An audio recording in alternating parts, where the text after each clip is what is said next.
16th, 2020. I'm Bob Mackin, publisher of theBreaker.news and host of the theBreaker.news podcast. Welcome to edition number 121.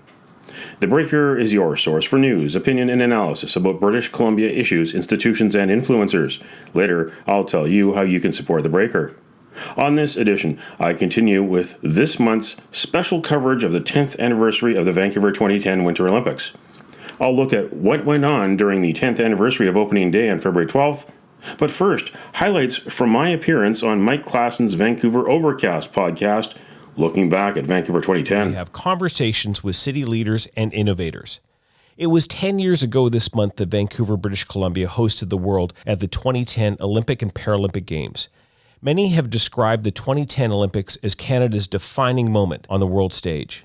Behind the scenes, though, tensions ran high. The public were grumpy, too, as city officials warned citizens to avoid the traffic and stay home. However, in the end, a bit of a miracle happened. In spite of the economic collapse that preceded it and the tragic passing of an athlete at the start of competition, Vancouver's 2010 Games became a smash success.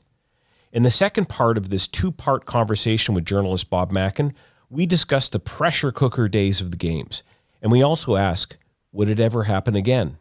And now, it's time for Vancouver Overcast.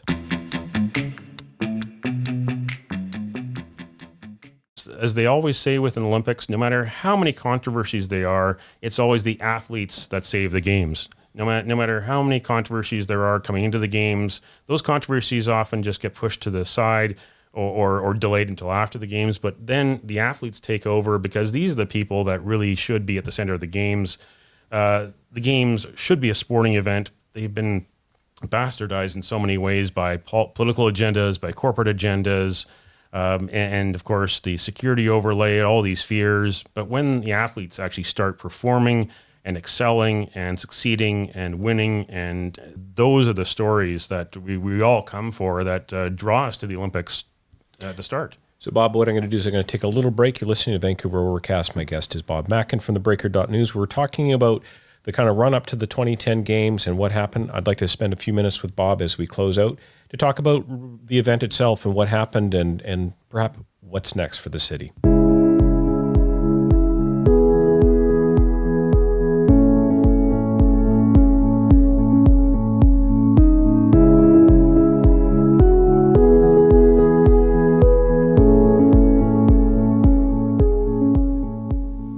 So we're talking to Bob Mackin from theBreaker.news. Clearly, Bob, having attended about 4 or 5 different Olympic events and as well kind of following the story of what happened in BC for over 20 years. It's really interesting for me to go back and to recollect all of these incredible things. Really, what really dawns on me in our conversation is just how many things could have gone completely wrong that have derailed the games yet. And I guess it's a credit to the leadership. I mean, there's been a lot of criticism over the years about looking back on the games, but I think the fact that they were able to pull it off in spite of so many potential things in this multi-billion-dollar exercise, this big, huge event. And in the end, the torch relay wound up here. We had the opening ceremonies. We had the glitches with the props at the BC Place. We had those beautiful opening performances, those beautiful closing performances. And on the streets of the city, something happened. People started coming downtown. As you said earlier, we had freak weather. We had this lovely, pleasant, dry for the most part. There was only a couple of days I remember it raining, and people just came out and they would line up for hours for the Zip Trek, for the Royal Canadian Mint Museum, to the Ontario Pavilion, to go through the BC Pavilion. My gosh, I mean, it was unbelievable. And then to see all the communities around Metro Vancouver, all the way from Whistler to the North Shore, to Abbotsford, to Surrey, to Richmond, and have all of these local events taking place where people came out of their homes and got to celebrate during that time. There was a magic in the air. There really was, I thought. Well, there was, but it almost even didn't happen on the first weekend because the first day of the games, there was a sadness in the air. Something happened at the Vancouver Olympics that doesn't happen at every Olympics, that had never happened on the opening day of an Olympics. An athlete died. Of course, yeah. Nordar Kumatashvili, the 21-year-old loser, in his last training run at the Whistler Sliding Center, flew off his sled near the end of the run And I still remember there was another Sun Media reporter actually up in Whistler covering it, but I remember getting the news bulletin and finding the clip just a matter of minutes later on YouTube. I mean, everything at the Olympics, because of the Olympic broadcast system, even the training runs was, because the broadcasters had to do their own training runs, was on video, and the rights holding broadcasters from around the world had access to it, and someone had taken that clip and put it on YouTube. So after getting the bulletin, not long after that, I was able to see it and then hear the clank of the contact of Nordic Kriptashvili's helmet and the exposed steel pole, and so that unleashed a sadness and unleashed a crisis communications plan. And suddenly the suits that everyone was wearing in the main delegation for the IOC in Vanok became black suits, the kind of suits you'd wear at a funeral. The Georgian team, however small it was, wearing black armbands, did their walk along with the other nations that were introduced at BC Place Stadium, and you could tell that they were carrying the weight of the world. One of their teammates who they had flown to Vancouver with, who some of them had seen the night before, was not with them. And you could see the sadness in their eyes. And as they walked around BC Place, every single section stood up, standing ovation and clapping, just to give them some sort of emotional lift after the unthinkable. And of course, we found out after the games, and I'd done some stories on it as well, that that was really preventable. This wasn't the athlete's fault. This was a problem with the engineering of the venue, of the way it was built, and Vanok even knew it about a year before, because athletes' speeds were far beyond what the engineer had calculated, and there was a problem that they didn't fix. So that's one big black mark on the games that isn't on other games. In fact, the last time I went to an IOC meeting in 2016 at Rio Games, they actually had a moment of silence to remember that. They will always remember that, and they always should remember that. And we should not forget it either, because that was one. That may have been part of the problem, that Vanok was not prepared for the economic crisis, and then when the economic crisis came, that became the be all and end all, and some other things slipped their mind. And I'm sure they'd love to go back in a time machine as well, and not only have a better business plan, but also to fix the finer elements when they were told by the engineer and the architect of the sliding center a year before that, hey, something's wrong here, you got to fix it. So that was a problem, and that really did cast a pall over the first weekend, with the bad weather, with the buses at Cyprus not working properly, with the international media pointing out all the problems in Vancouver. That was my appearance on the Vancouver Overcast podcast, hosted by Mike Klassen. Check out the Vancouver Overcast podcast. Listen to part 1 and part 2 of my conversation with Mike. It is on multiple podcast platforms, and the easiest way to check it out is to go to MikeKlassen.net. It's all about Vancouver leaders and innovators. That's Mike, KLASSEN.net. British Columbia, 2010. You gotta be here. You gotta be here. You gotta be here. You gotta be here. You gotta be here.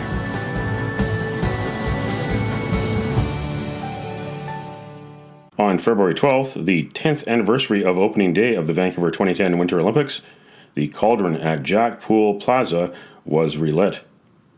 And in Whistler Village, a memorial service for Nodar Kriptashvili 10 years after the tragic death of the Georgian luger at the Whistler Sliding Center. On February 12th, 10 years after the 2010 Winter Olympics opened in Vancouver, the cauldron on Jack Pool Plaza was relit to the sound of O Canada.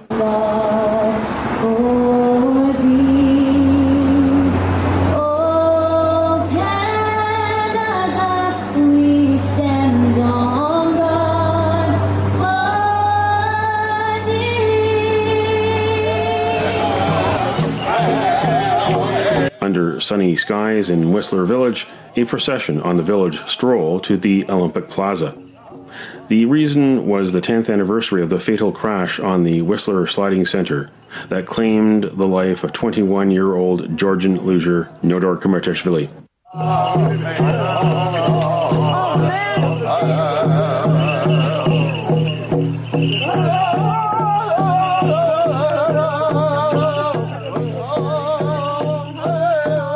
Konstantin Kavtaradze, the Georgian ambassador to Canada, laid flowers on the memorial plaque. He was joined by Terence Kozakar. Kozakar was the first track medic on scene when Kurmatashvili crashed on his final training run.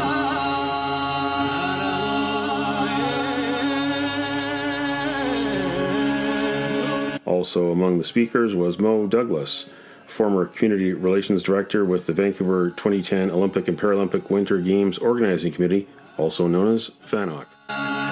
We are here also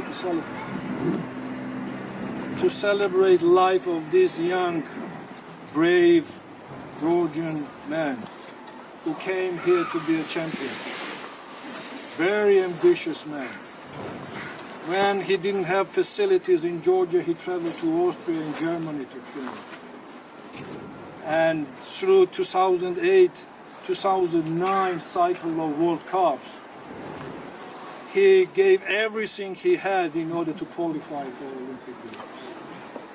He did it. He came here, and his willingness, his inspiration, inspired a lot of people around the world, here in Whistler, in Vancouver, in Canada, in Georgia. Kozakar remembered the first time he met Kurmatashvili, when the luger had a minor crash the previous season. He had an accident further up the track, and he came on down into 16, and hey, EMR 10-7 on it, and myself and our team jumped in to help him out, and offered him a ride back up to the start. And he just looked at us with those eyes. Ice off of his suit, and he walked up.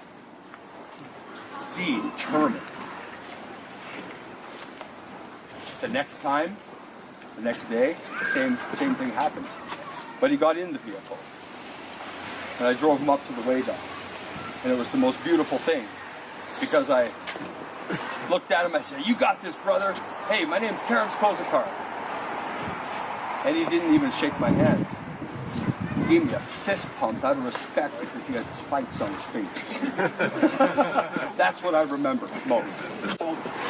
It wasn't a day that changed a lot of our lives and did make a lot of days challenging, but in my mind, he's a hero and he'll be a legend, and I'm so proud that Whistler embraced that. It's part of our Olympic history, and it's actually pretty amazing to be here today and hear the amount of understanding of celebration of what his achievements were and what tragedy sometimes can make happen, which is often incredibly positive outcomes. So thank you for being here, and he's in my heart more than February 12th.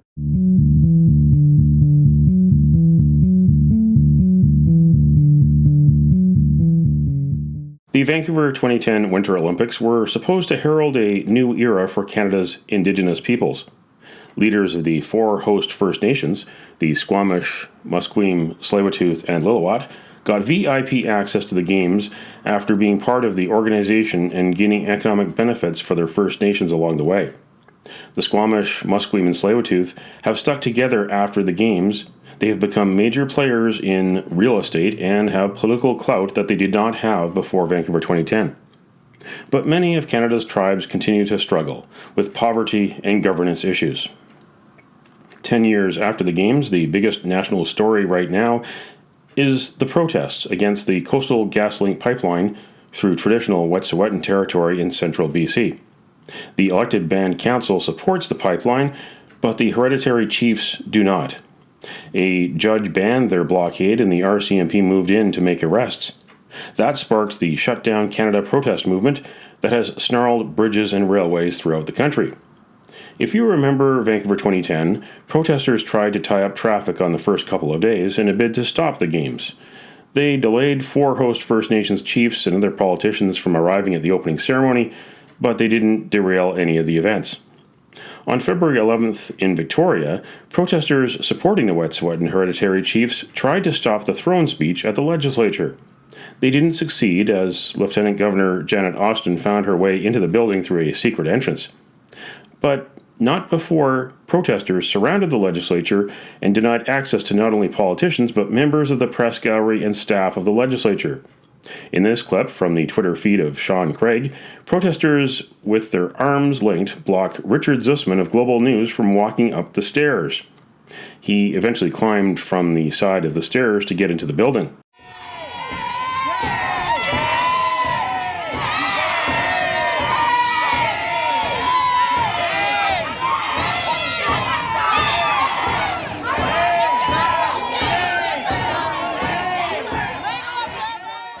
Police later arrived at the legislature to ensure safe passage for those who needed to be in the building. Later that day in Vancouver, protesters blocked Cambie and Broadway. That lasted until 6 a.m. the following morning. Meanwhile, protesters swarmed into Attorney General David Eby's Point Grey riding office on February 13th. One of his aides needed police escort to remove sensitive documents.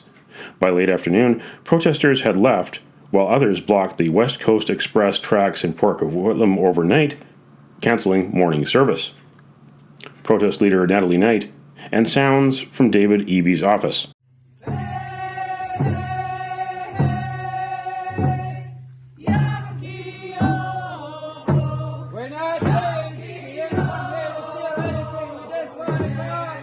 Law and put pressure on the government to immediately withdraw the RCMP from Wet'suwet'en territories. How long do you plan on staying here for? We will be here until David Eby meets with us.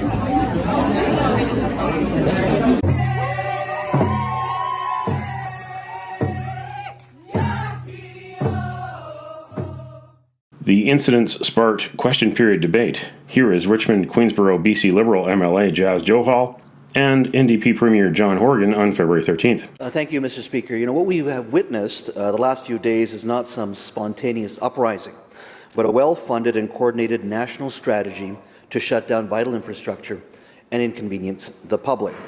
Presently, protesters are blockading a road at UBC, and initial reports also show that protesters have entered the Attorney General's constituency office. My understanding is his constituency assistant needed a police escort to remove sensitive documents from his office. So the Attorney General has lost control of his community office to radical activists.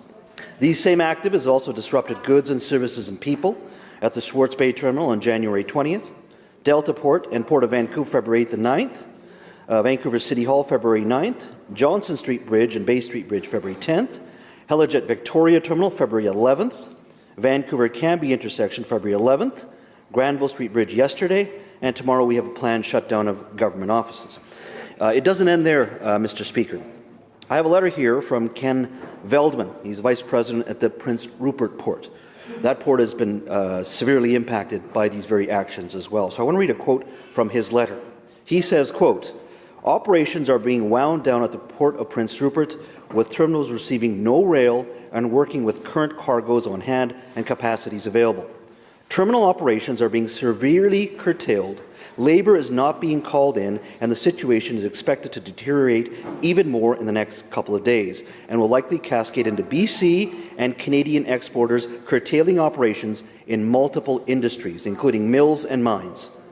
Moreover, full recovery of the terminals, gateway, and railway network from this disruption will take months, even after service is resumed."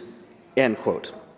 Mr. Speaker, to this Premier, I would say his job is not a passive role. It's not passive at all. Preserving the rule of law is his responsibility.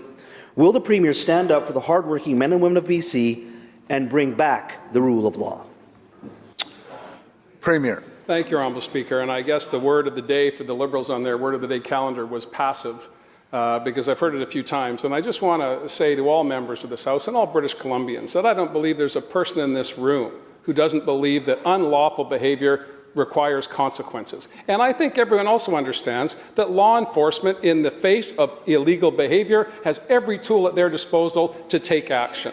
With respect to the port of Prince Rupert, a federal port, I have been in contact with the Deputy Prime Minister last evening. I'll be speaking with the Prime Minister at the end of question period today. And together we have reached out to the Gitxsan leadership and urged them to leave the tracks. The CN Rail Company has sought an injunction, as they rightly should. Again, I believe every step is being taken to preserve lawful behaviour in British Columbia. And it does not in any way in any way assist the people of British Columbia to have an opposition that prefers to give an inventory of illegal behaviour and say, what's the deal with that? If they just woke up yesterday, sometimes, Honourable Speaker, when I think of things like ICBC, when I think of how they drove that corporation into the ground, and they go, hey, it wasn't us, we just showed up 2 years ago. We just arrived 2 years ago. These issues have been percolating for generations, and I think it's appropriate for reasonable leaders to band together to say with one voice, illegal behavior is unacceptable, let law enforcement do its job, let the courts do what they're supposed to do, and we'll move on from there. But it does not help. It does not help. It does not help when a pathetic opposition tries to find a way to sow discontent rather than to find the harmony that, again, I thought we had not that many months ago.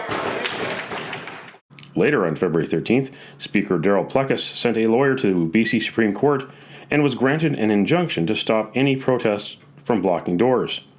Here is Alan Mullen, Chief of Staff to Speaker Darryl Plecas. It was quite surreal, really, looking out my office window, seeing lines of protesters linking arms, some of their faces covered, chanting and banging drums. But then when it escalated to, some of our staff from our office entering the building, being harassed and screamed at and, sort of people getting in their faces. That became then, in my mind, not really a peaceful protest. I did witness a Minister of the Crown also having her personal space invaded.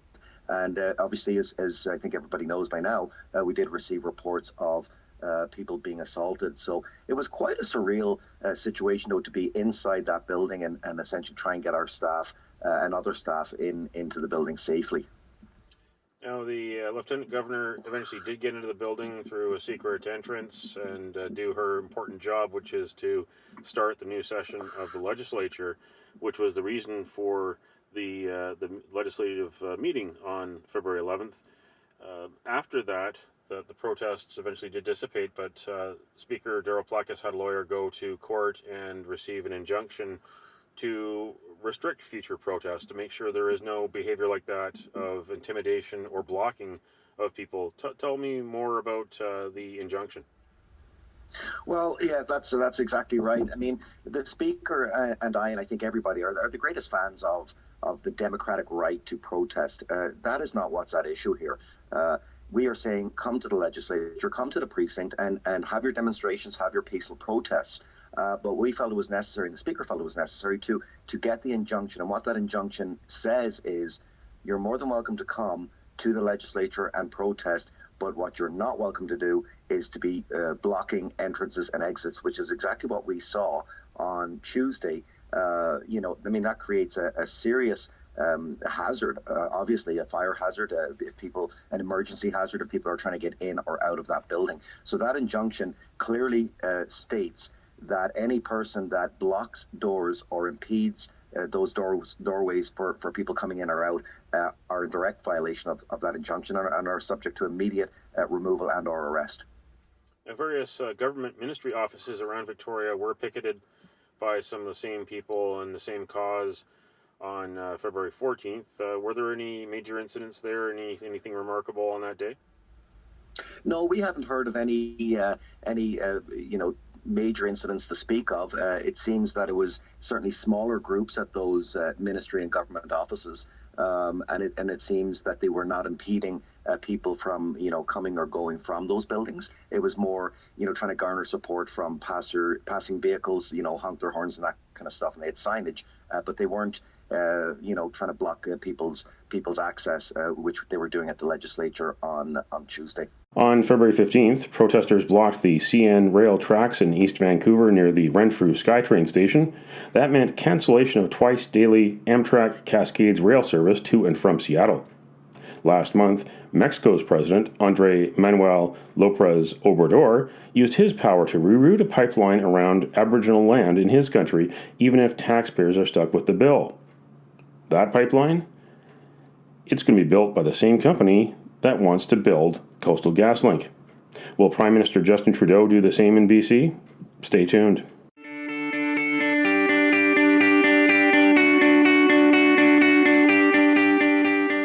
The virtual Nanaimo Bar, brought to you by Spruce Hill Contracting. Every week we end the Breaker.news podcast on a tasty note by awarding the goodness of a virtual Nanaimo Bar to a person or group that has made a difference.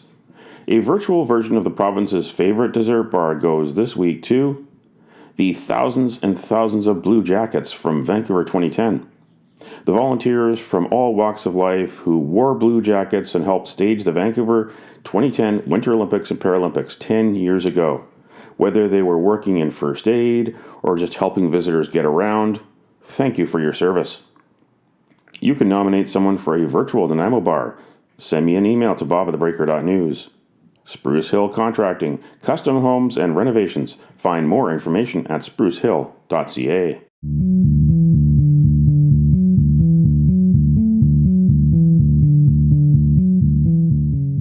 That's it for the Breaker.news podcast for the week of February 16th, 2020. I'm Bob Mackin. Thanks for joining me. Did you know that on February 16th in 2010, Mel Ricker won the women's snowboard cross gold medal for Canada at the Vancouver 2010 Winter Olympics? Ricker was the first Canadian woman to win Olympic gold on Canadian soil. The North Vancouver-born Ricker became an Olympic champion in West Vancouver at Cypress Mountain. Now you know. Send me your feedback. Send me your story ideas to bob@theBreaker.news. Bookmark theBreaker.news. You can also find us at theBreaker.ca. Sign up for the email newsletter and get updates to your inbox. For news as it happens, follow The Breaker News on Twitter and visit theBreaker.news on Facebook. You can support The Breaker for as little as $2 a month. For more information, go to patreon.com/TheBreakerNews. patreon.com/TheBreakerNews. Until next week.